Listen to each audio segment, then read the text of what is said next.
আনুমানিক রাত 10টা। প্রচণ্ড বৃষ্টি হচ্ছে, চারপাশে শুধু জল আর জল। রাস্তা, মাঠঘাট, নদী, খাল, চারপাশে শুধু জল আর জল। মাঠঘাট, নদী, নালা, খালবিল সব কিছুই জলে একাকার। হাঁটু জল জমে আছে সর্বত্র। সেই জলের মধ্যেই ভিজতে ভিজতে 3 জন লোক ধীরে ধীরে এগিয়ে চলেছে। উফ, আজ হিসেবপত্র গুছিয়ে রওনা হতে হতেই অনেক রাত হয়ে গেল। এমন বৃষ্টি ভেজা রাতে আর কোনো গাড়ি পাওয়া যাবে বলে তো মনে হয় না রে গোপাল। জলের যা দশা, রাস্তাঘাট সব একেবারে ডুবে গেছে।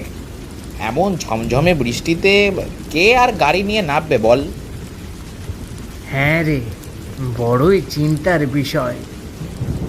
কদিন ধরে যে বৃষ্টি শুরু হয়েছে, কখন কি যে হয়। কথা বলতে বলতে তারা এগিয়ে চলেছিল।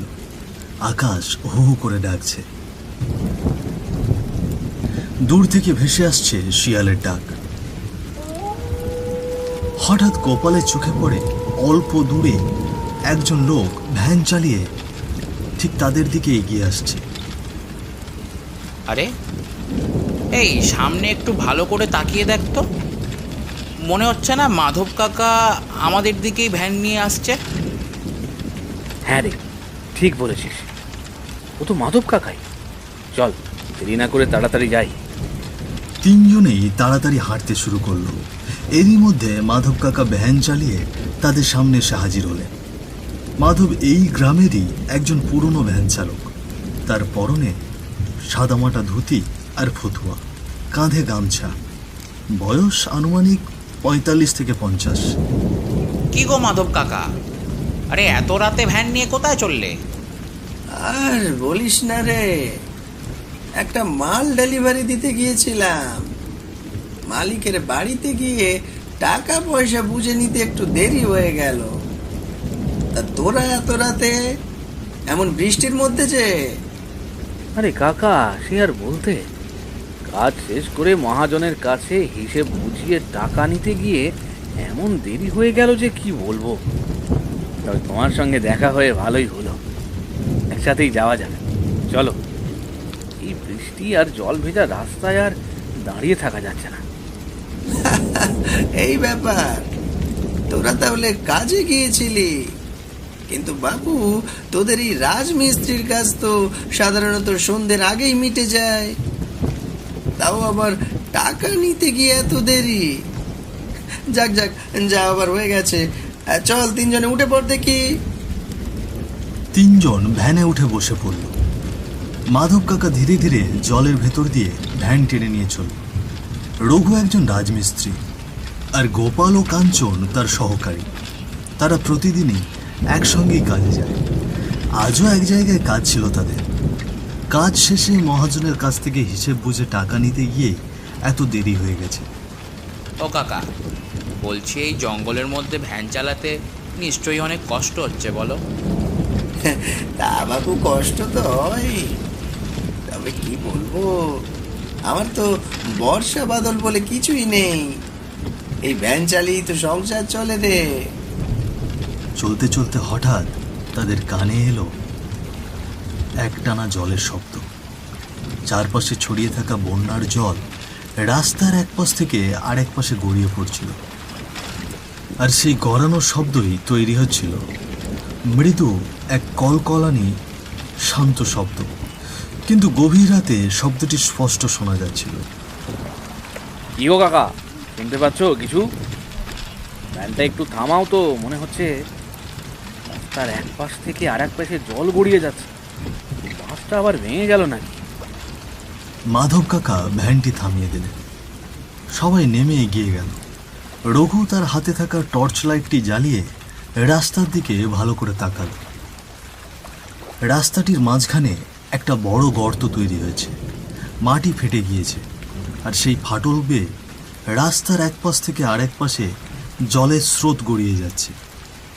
চারপাশে শুধুই জল, আর সেই জল গড়ানোর মৃদু শব্দ। আরে এটা তো বড় বিপদ হয়ে দাঁড়িয়েছে রে। এই গর্তটা যদি এখনই মেরামত না করা যায়, তবে পুরো বাঁধ ভেঙে যেতে পারে। আর ভেঙে গেলে তো পুরো গ্রামটাই জলের নিচে ডুবে যাবে রে রঘু। তোরা গ্রামবাসীদের ডাক। কে আছো? মহা বিপদ হয়ে গেছে। যদি এখনই কিছু না করা হয় তাহলে বাঁধটা পুরো ভেঙে যাবে। কেউ আছো? আরে কোথায় সব? আরে গ্রামের সবাই এইদিকে এসো এখনই। আরে আশেপাশে একটাও মানুষ নেই যে খবর দিতে পারি, কিন্তু দেরি করলে তো চলবে না। গ্রামে গিয়ে এখনই সবাইকে জানাতে হবে, না হলে ভোরের আগেই বড় দুর্ঘটনা ঘটে যেতে পারে রে। হ্যাঁ গো কাকা, তুমি আর রঘু এখানেই থাকো। আমি আর কাঞ্চন গিয়ে ওই কুড়ুল কোদাল এইসব নিয়ে আর গ্রামবাসীকে সঙ্গে নিয়ে একসাথে আসছি।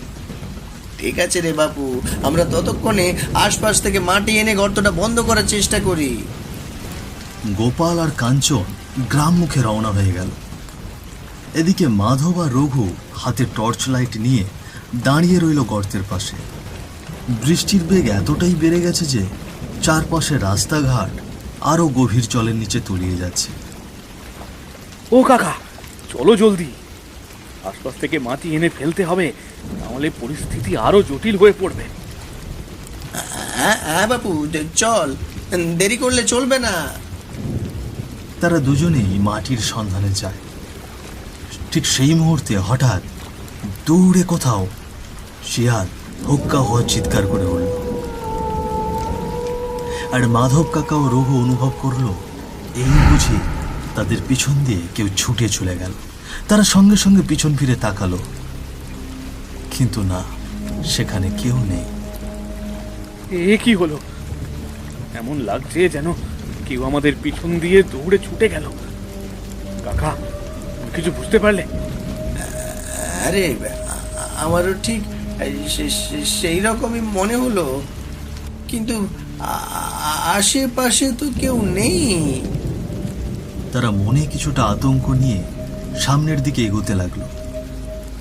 হাঁটতে হাঁটতে রঘুর চোখ পড়ল নদীর পাড়ে একটি বট গাছের নিচে। সেখানে কিছু নরম মাটি ছড়িয়ে আছে।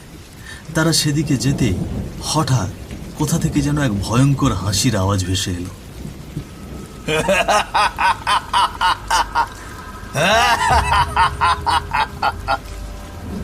গভীর গা ছমছমে সেই হাসি যেন রাতের নিস্তব্ধতাকে কেটে ছড়িয়ে পড়ল চারপাশে।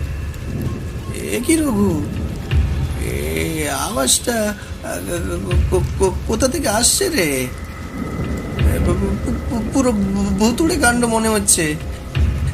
চল বাবু, কিছু সুবিধা লাগছে না, এখান থেকে তাড়াতাড়ি পালাই চল। হ্যাঁ কাকা, এখনই দৌড় দাও। ভয়ঙ্কর সেই হাসির আওয়াজ তখনও চারপাশে ভাসছিল। মাধব কাকা রঘু আতঙ্কে দৌড়তে শুরু করলো, কিন্তু অদ্ভুতভাবে তারা টের পেল তারা যেন ঠিক মতো দৌড়তেই পারছে না। কে যেন পেছন থেকে ঘাড় ধরে টেনে রেখেছে। যতই ছুটতে চায় পা যেন ভারী হয়ে যায়, শরীর এক জায়গায় আটকে যাচ্ছে, যেন কোনো অদৃশ্য শক্তি তাদের সেখানেই আটকে রেখেছে। কি হচ্ছে কাকা? কেন যেন নড়তে পারছি না। মনে হচ্ছে কেউ পিছন থেকে আমাকে টেনে ধরে রেখেছে। রঘুর কথা শেষ হতেই হঠাৎ আকাশে এক প্রচন্ড শব্দে বজ্রপাত হলো। সঙ্গে সঙ্গে চারপাশে শিয়ালের ডাক শোনা যেতে লাগলো। ঠিক সেই সময় বাতাসে ভেসে এলো এক ভয়ঙ্কর হাসির আওয়াজ। রঘু আতঙ্কে কেঁপে ওঠে। কাঁপা হাতে টর্চ লাইটটা গাছের দিকে ধরলো সে। আর ঠিক তখনই যে দৃশ্যটা চোখে পড়ল,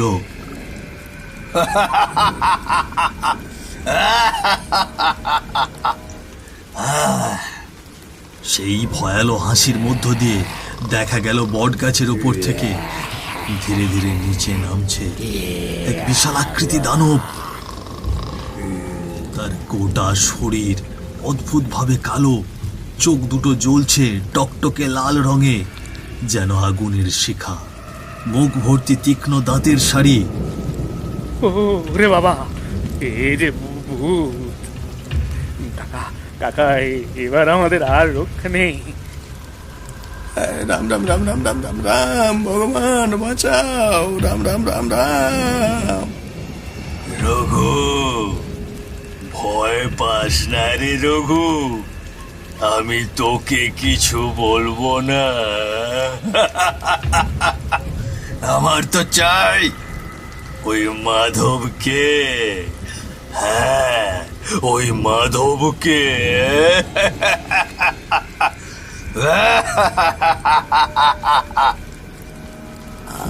আমাকে? কিন্তু আমি কি করেছি? কি ক্ষতি করেছি তোমার? কি ক্ষতি করেছিস? কি ক্ষতি? তুই আমাকে চিনতে পারছিস না? হ্যাঁ, চিনতে পারছিস না?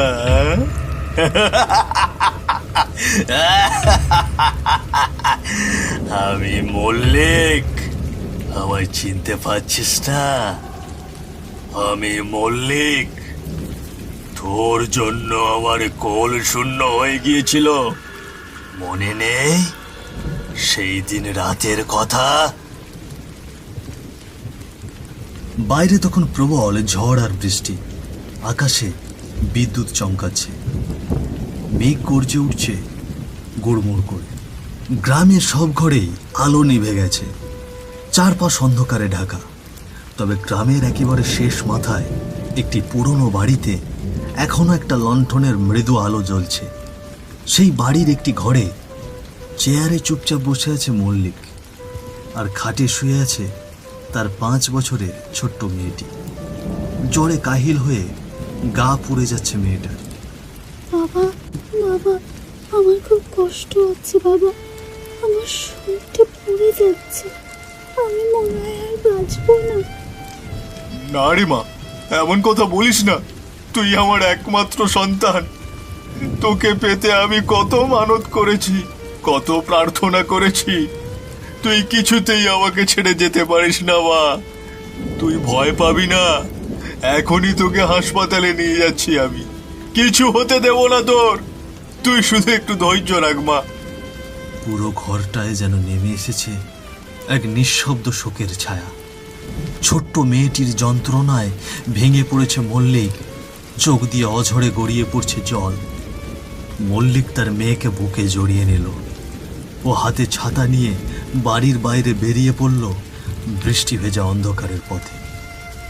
চারপাশে তখন ঝমঝমিয়ে বৃষ্টি পড়ছে, বিদ্যুৎ একের পর এক চমকে উঠছে আকাশে। হায় রে মা, এ কি দুর্ভাগ্য আমার! এই ঝড় বৃষ্টির রাতে একটাও গাড়ি নেই আশেপাশে, কিভাবে তোকে ডাক্তারের কাছে নিয়ে যাব? তোর যে ছোট্ট শরীরটা একেবারে নিস্তেজ হয়ে আসছে, আমার বুকের ভেতরটা কেমন যেন চেপে ধরেছে রে মা।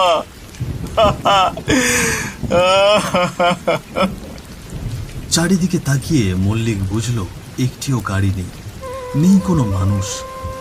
রাস্তাটা যেন পুরো ফাঁকা, ঝড় আর অন্ধকারে ডুবে আছে। মল্লিকের বুকের ভেতরটা হু হু করে উঠল। একটা গাড়ি পেলেই হয়তো একটু আশার আলো দেখা যেত। ঠিক তখনই সামনের দিক থেকে ধীরে ধীরে একটি ভ্যান আসতে দেখা গেল।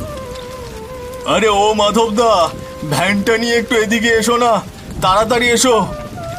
মাধবদা ভ্যান নিয়ে মল্লিকের সামনে এসে গাড়ি থামিয়ে দিল। হ্যাঁ, কি হয়েছে বলো দেখি? দেখো না গো মাধবদা, আমার মেয়েটার জ্বর অনেক বেড়ে গেছে, একেবারে চোখ বুজে আছে, কিছুই বলছে না এখন। দয়া করে আমাকে একটু হাসপাতালে নামিয়ে দাও না গো দাদা। আরে কি বলছো মল্লিক? না না, এত রাতে আমি আর যেতে পারবো না গো, সারাদিন কাজ করেছি, এখনো পেটে ভাত পড়েনি। আর তাছাড়া তোমার তো একমাত্র মেয়ে, এত বছর বয়স হয়েছে, তাও তুমি বেশি আদর যত্নে দুলালি করে রাখো, আমি বুঝতে পারি। চট্টর এমনি ঠিক হয়ে যাবে, এত ভাবনা করো না তো।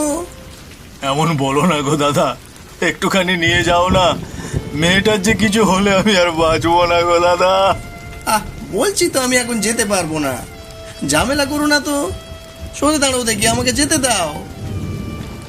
মাধব ভ্যান নিয়ে নির্দয়ভাবে সেখান থেকে চলে গেল। আর পড়ে রইল শুধু একজন অসহায় বাবার কোলের মধ্যে তার জ্বরে কাতর ছোট্ট সন্তান। হায় ভগবান, এখন আমি মেয়েকে কেমন করে হাসপাতালে নিয়ে যাব? হেঁটে গেলে তো অনেক সময় লেগে যাবে। মারে, তুই কিছু বলছিস না কেন? এই, একবার শুধু চোখ মেলে তাকা মা, এইভাবে চুপ করে থাকিস না, আমার বুকটা যে ফেটে যাচ্ছে। মল্লিক তার মেয়েকে কোলে নিয়ে গ্রামের কাঁচা রাস্তায় ভয়ে আর আতঙ্কে দ্রুত হাঁটতে লাগলো। এক হাতে ছাতা আর অন্য হাতে শক্ত করে ধরে আছে সেই ছোট্ট মেয়েটিকে। বৃষ্টির বেগ যেন আরো বাড়ছে, আকাশে ঘন ঘন বিদ্যুৎ চমকাচ্ছে, বজ্রপাত হচ্ছে। ঠিক তখনই সামনে ছাতা হাতে এগিয়ে আসতে দেখা গেল একজন মানুষকে। চোখ ভালো করে মেলতেই মল্লিক চিনতে পারল সে আর কেউ না, ডাক্তার অনিমেষ চক্রবর্তী। আরে আরে মল্লিক যে, কি হয়েছে তোমার মেয়ের? দেখেন না, দেখেন ডাক্তারবাবু, দেখেন না ডাক্তারবাবু, পিয়ালি আর কোনো কথা বলছে না, বলছে না ডাক্তারবাবু। মল্লিকের কথা শুনে ডাক্তার অনিমেষ চক্রবর্তী এগিয়ে গিয়ে মেয়েটির নাকে হাত রাখলেন। চোখ তুলে দেখলেন, তবে না, কোথাও সাড়া নেই। ডাক্তারের মুখটা কালো হয়ে গেল, চোখে জল চলে এলো। মল্লিক, তোমাকে যে কিভাবে কথাটা বলি, আসলে তোমার পিয়ালি আর বেঁচে নেই, ও অনেক আগেই মারা গেছে। না না পিয়ালি মা, তুই আমাকে এভাবে ছেড়ে যেতে পারিস না। দেখ না রে মা, তোর বাবা তোকে নিয়ে কাঁদছে, একবার চোখটা খুলে দেখ রে মা। শান্ত হও মল্লিক, এভাবে ভেঙে পড়লে তো চলবে না, তোমার মেয়ের আত্মাও তাহলে কষ্ট পাবে। একবার চোখটা খুলে দেখ রে মা। ডাক্তার বাবু, পিয়ালি যে আমার সব ছিল, ও শুধু আমার সন্তানই না, আমার বেঁচে থাকার আশার আলো ছিল।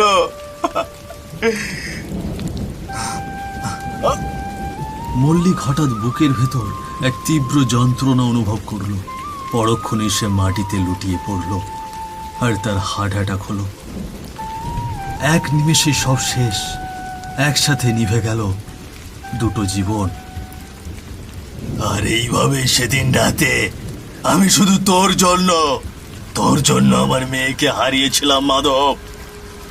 আজ, হ্যাঁ আজ তোকে আমি কিছুতেই ছেড়ে দেব না, কিছুতেই না।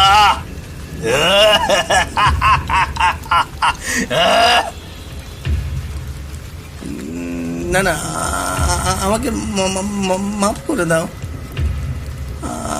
আমি তো এমনটা চাইনি।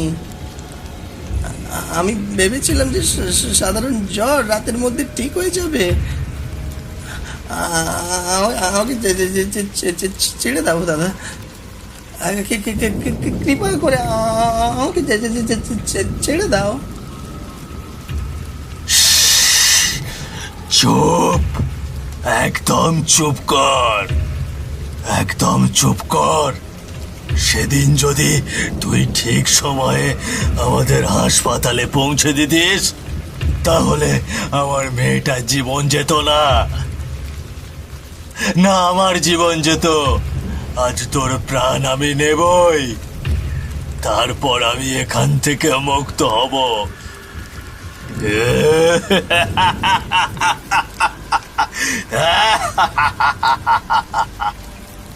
এমন ভয়ঙ্কর ঘটনা আর সামনে দেখা সেই দৃশ্য দেখে রঘুর হাতে ধরা টর্চ লাইটটা পড়ে গেল মাটিতে। সে ফ্যাল ফ্যাল করে তাকিয়ে সব দেখছিল, কিন্তু মুখে তখন আর কোনো শব্দ নেই, নিঃশব্দ হয়ে গিয়েছিল সে। ঠিক সেই মুহূর্তেই দানবটি এক বিকট হাসি হেসে সোজা মাধবের দিকে ছুটে এলো।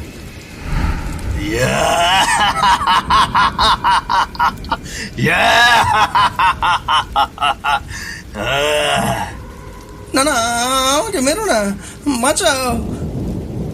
রঘু, কিছু একটা কর, আমাকে বাঁচা। কিন্তু কিছুতেই আর লাভ হলো না। দানবটি এসে ঝাঁপিয়ে পড়ল মাধবের ওপর। তারপর এমন ভাবে জোরে ঘাড় মটকে দিল যে মুহূর্তেই মাধবের মাথাটা দেহ থেকে আলাদা হয়ে মাটিতে ছিটকে পড়ল, আর একপাশে নিথর হয়ে পড়ে রইল মাধবের শরীরটা। শেষ, আমার প্রতিশোধ শেষ। মুক্তি আর মুক্তি, মুক্তি। চারিদিক জুড়ে মুষলধারে বৃষ্টি, আকাশে একের পর এক বিকট বাজ। সেই গর্জনের মাঝেই দানবটি এক ভয়ঙ্কর হাসি হেসে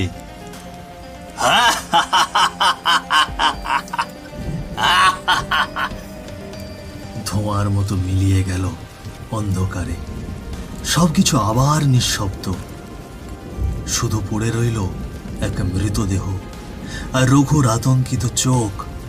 তাই বলা যায়, কারো আর্তচিৎকার কখনো অবহেলা করো না। এক মুহূর্তের নিষ্ঠুরতা আরেকজনের গোটা জীবনকে ধ্বংস করে দিতে পারে।